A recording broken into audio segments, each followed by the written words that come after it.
Not much time for niceties in Singapore as the world's top defence and military leaders gather at the Shangri-La dialogue, many bringing stark warnings about rising security threats to the delicate international order, including about Chinese President Xi Jinping. It has to be clear to all that Beijing is credibly preparing to potentially use military force to alter the balance of power in the Indo-Pacific. We know, it's public, that Xi has ordered his military to be capable of invading Taiwan by 2027.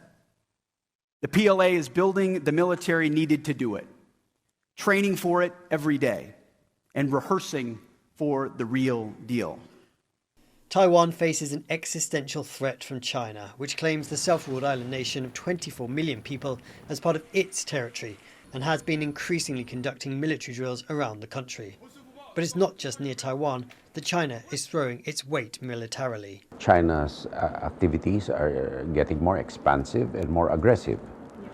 Their demonstrations of force are getting more frequent. And in the West Philippine Sea, we are getting used to their activities, but they have expanded the areas where they are doing it. To include their exercises of Australia and New Zealand. And the message from the US to this region is clear. The China threat is real and the Indo-Pacific needs to boost defence spending to meet this danger. While French President Emmanuel Macron, bringing lessons from Russia's invasion of Ukraine, called for a new alliance between Europe and Asia based on shared principles. The rules must remain the inviolability of borders, respect for sovereignty, refusal to use force as a means of domination, and we must cultivate a spirit of independence and a desire for cooperation.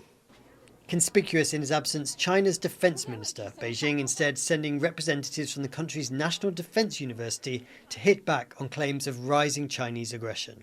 我们不接受对中方的无端指责，有的内容无中生有，有的颠倒黑白，有的贼喊捉贼，根本就是挑起事端、制造分裂、煽动对抗、搞乱亚太，这违反潮流，不得人心，也不可能得逞。